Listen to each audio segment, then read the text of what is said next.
দেশে প্রথম smart lithium battery প্রযুক্তির উন্মোচন করলো আকিজ মোটরস। গাজীপুরের কালীগঞ্জ উপজেলার কেটুনে অবস্থিত আকিজ মোটরসের সেন্ট্রাল অ্যাসেম্বলি প্ল্যান্টের কনফারেন্স রুমে আজ সকাল 10টায় শুরু হওয়া এই অনুষ্ঠানে আকিজ গ্রুপের ঊর্ধ্বতন কর্মকর্তা সহ দেশের বিভিন্ন প্রান্ত থেকে আসা মার্কেটিং ও সেলস বিভাগের প্রতিনিধিরা অংশ নেন।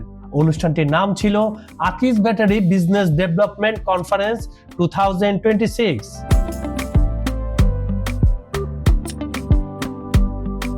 অনুষ্ঠানের প্রধান অতিথি হিসেবে উপস্থিত ছিলেন আকিজ মোটরস ও আকিজ ব্যাটারির প্রধান নির্বাহী কর্মকর্তা সিইও শেখ আমিন উদ্দিন।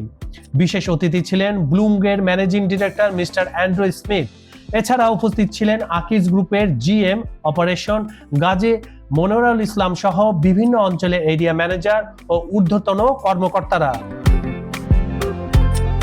অনুষ্ঠানে জানানো হয় ব্লুমগের সঙ্গে অংশীদারিত্বের মাধ্যমে এই আধুনিক লিথিয়াম ব্যাটারি প্রযুক্তি বাংলাদেশে নিয়ে এসেছে আকিজ গ্রুপ। কনফারেন্সে আকিজের নতুন প্রজন্মের স্মার্ট লিথিয়াম ব্যাটারির প্রযুক্তিগত সুবিধা তুলে ধরা হয়। সংশ্লিষ্ট কর্মকর্তারা জানান, ব্যাটারিতে সংযুক্ত অত্যাধুনিক জিপিএস ট্র্যাকিং সিস্টেমের মাধ্যমে ব্যাটারি হারিয়ে বা চুরি হলেও অবস্থান শনাক্ত করা যাবে। পাশাপাশি মোবাইল অ্যাপের সাহায্যে ব্যাটারির চার্জ, মাইলেজ ও কার্যক্ষমতা পর্যবেক্ষণ এবং দূর থেকে ব্যাটারি নিয়ন্ত্রণ বা বন্ধ করার সুবিধা রয়েছে। দেশের বাজারে এটি প্রথম এ ধরনের প্রযুক্তি বলে দাবি করে আকিজ ব্যাটারির কর্মকর্তারা। অনুষ্ঠানে আকিজ স্মার্ট লিথিয়াম ব্যাটারির দীর্ঘস্থায়িত্ব, নিরাপত্তা ও অন্যান্য সুবিধা নিয়ে বিস্তারিত আলোচনার পাশাপাশি সারা দেশ থেকে নির্বাচিত সেরা সেলসম্যানদের সম্মাননা ও উপহার প্রদান করা হয়।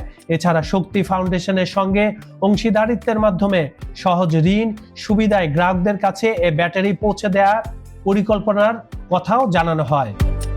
তানসিন মিয়ার রিপোর্টে কাজল হায়দার, খবর সংযোগ।